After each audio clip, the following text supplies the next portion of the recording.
আমি চাল কুমড়োর একটা নতুন রেসিপি তৈরি করব। পকেট চাল কুমড়ো রান্না করব আজকে আমি।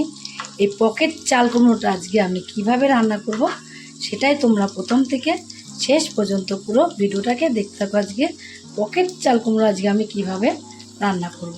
তার জন্য দেখো এখানে কিন্তু আমি একটা চাল কুমড়ো নিয়ে নিয়েছি, গোটা চাল কুমড়োটাই নিয়ে নিয়েছি। এবার এই চাল কুমড়োটাকে আমি একটু কেটে নেব, দু সাইড কেটে নিয়ে চাল কুমড়োটাকে ছাড়িয়ে নেব।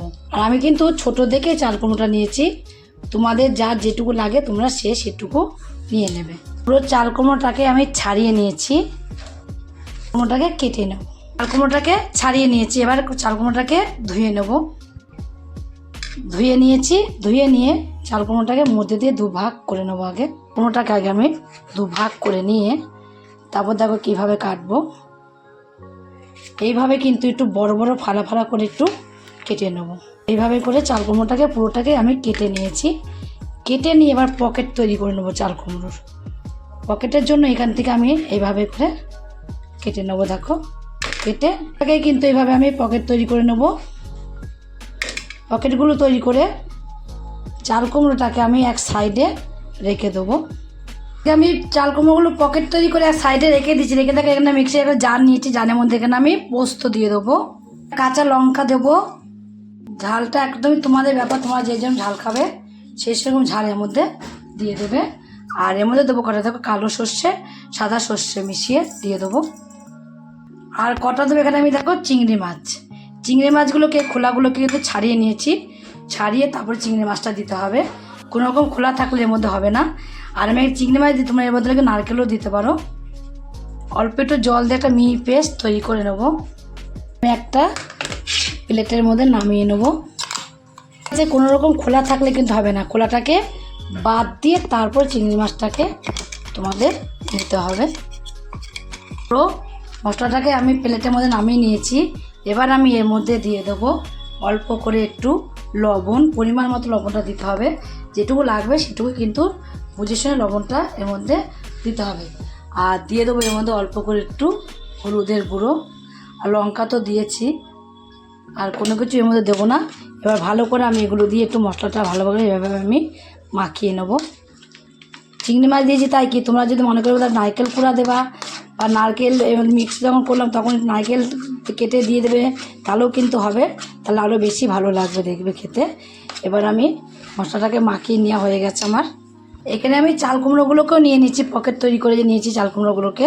এ দেখো পকেটটাকে, এই পকেটের ভেতরে কি করব, এই মশলাটা আমি যতটা পারবো চামচে করে করে এই মশলাটাকে কিন্তু পকেটের ভেতরে দিয়ে দেবো। তোমরা তো অনেক রকম রেসিপি খেয়েছো, এভাবে পকেট চাল কুমড়ো তোমরা কেউ খেয়েছো কি না জানি না। এভাবে একটু আঙুল দিয়ে দিয়ে ভালো করে ঢুকিয়ে দেবে। চামচের থেকে কিন্তু আঙুল দিয়ে ভালোভাবে ঢুকে যাচ্ছে। বলছি কেন, এক চামচ মশলা এর মধ্যে কিন্তু ঢুকে গেল। এত বড় পকেটটাকে তৈরি করে দিয়েছি। এক চামচ মশলা ঢুকলেই কিন্তু অনেকটা, একটু বড় বলে এটার মধ্যে 1.5 চামচ ঢুকে যাবে। এগুলোর মধ্যে আমি এইভাবে কিন্তু মশলাগুলোকে সব ভরে নেব। আমি চাল কুমড়োগুলো, পকেট চাল কুমড়োগুলোকে রেডি করে রেখে দিয়েছি এক সাইডে। রেখে এদিকে গ্যাসে একটা কড়াই বসিয়ে দিয়েছি আগের থেকেই, তেলও দিয়ে দিয়েছি। তেলটাকে একটু ভালোভাবে একটু গরম করে নেব। তেলটা যেই গরম হয়ে যাবে তখন আমি কি করব, চাল কুমড়োগুলো একটা একটা করে এইভাবে দিয়ে দেবো। দিয়ে আমি কিন্তু চাল কুমড়োর মধ্যে আলাদা করে লবণ হলুদ কিছু মাখাইনি। তোমরা কিন্তু লবণ হলুদটা আগে মাখিয়ে নিতে পারো, আবার মাখিয়ে যে নাও পরেও কিন্তু তোমরা লবণ হলুদটা দিয়ে দিতে পারো। এবার এর ওপর দিয়ে আমি কি করব, হাতের মধ্যে লবণ নিয়ে নেবো, নিয়ে এভাবে একটু ওপর দিয়ে লবণ দিয়ে দেবো। অল্প করে লবণ নিয়ে ওপর দিয়ে দিয়েছি। আর দিয়ে দেবো একটু অল্প করে হলুদের গুঁড়ো। হলুদের গুঁড়োটাও কিন্তু এই হাতে নিয়ে এভাবে দিতে হবে, চামচে করে দিলে কিন্তু এভাবে দেওয়া যাবে না। দিয়ে দিয়েছিলাম, এগুলোকে অন্যরকম করে দেওয়া হয়ে গেছে। এইভাবে দিতে হবে প্রথমে, আগে দিয়ে আগে একটু লো ফ্লেমে ভালো করে ভেজে নিতে হবে। দেওয়া যাবে কিন্তু এখন এক পিঠ ভালোভাবে হয়নি ভাজা, তাই জন্য উল্টিয়ে দিচ্ছি না। আগে এক পিঠ ভালো করে এটা আমি ভেজে নেব। এটা কমিয়ে দিয়ে তারপরে ঢাকা দিয়ে রেখে দেবো কিছুটা সময়। একটু ঢাকা দিয়ে কিছু সময় রেখে দিয়েছিলাম, ঢাকনাটা আমি নামিয়ে দেবো।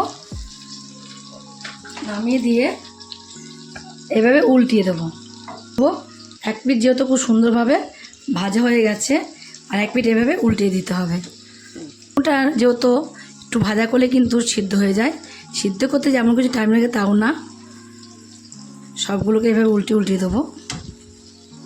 আর তেলটা কিন্তু একটু বেশি করেই দিতে হবে। দেখো আমি কিন্তু তোমাদের কিছু সময় পরেই দেখাচ্ছি। কেন দেখাচ্ছি বলো তো? কিছু সময় পরে একটু উল্টিয়ে পাল্টিয়ে চারিদিকটাই কিন্তু আমি খুব সুন্দর করে ভেজে নিয়েছি। আর তোমরাই দেখো চাল কুমড়োগুলো পকেট থেকে কিন্তু দেখো এক ফোঁটা মশলা বেরোয়নি। দেখো যেরকম মশলা দিয়েছি সেরকমই কিন্তু মশলা সব রয়েছে। এই দেখো এইভাবে চাল কুমড়ো পকেট ভাজা একবার হলো তোমরা বাড়িতে কিন্তু অবশ্যই করে খেয়ে দেখবে। আর দেখো এবার দুবার তিনবার করে পাল্টে এভাবে আমি ভেজে নিয়েছি, ঢাকা দিয়ে ভেজে নিয়েছি গ্যাসটা কমিয়ে। তাহলে কত সুন্দর সিদ্ধ হয়েছে দেখো, ছুরি দিয়ে দেখিয়ে দিচ্ছে। দেখো কচ করে দেখো, তোমরা এই করে ঢুকিয়ে দিলেই বুঝতে পারবে যে কত সুন্দর সিদ্ধ হয়েছে। একবার পুরো ভেতরে ঢুকে যাচ্ছে, সব কটাই সিদ্ধ হয়ে গেছে খুব সুন্দরভাবে। দেখো এত সুন্দর নরম হয়েছে কি বলবো। এবার লাস্টে কি করব, আমি একটুখানি চিনি হাতের মধ্যে নিয়ে নেবো। একটু চিনি হাতের মধ্যে নিয়ে এইভাবে উপর দিয়ে ছড়িয়ে দেবো। নামানোর কিছু সময় আগে দিলে কিন্তু এটা হয়ে যাবে। ছড়িয়ে দিয়ে এগুলোকে এবার আমি একটা একটা করে কিন্তু নামিয়ে দেবো। যদি রেসিপিটা ভালো লাগে, তোমরা যদি ফেসবুক থেকে দেখো ফেসবুকের পেজটি ফলো করে দেবে, যদি ইউটিউব থেকে দেখো ইউটিউবের চ্যানেলটি সাবস্ক্রাইব করে দেবে, পাশে থাকা বেল আইকনটিটা প্রেস করতে কিন্তু ভুলবে না। তাহলে নতুন নতুন রেসিপিগুলো তোমাদের কাছে তাড়াতাড়ি পৌঁছে যাবে। আমার চ্যানেলে কোনো বন্ধুই থাকো সাবস্ক্রাইব করনি, সাবস্ক্রাইবটা করে দেবে, সবার আগে তোমাদের কাছে নোটিফিকেশন ঢুকে যাবে। ছোট্ট করে লাইক করো, কমেন্ট করো, অনেক অনেক শেয়ার করো। নমস্কার বন্ধুরা, দেখা হবে আবার পরের রেসিপিতে।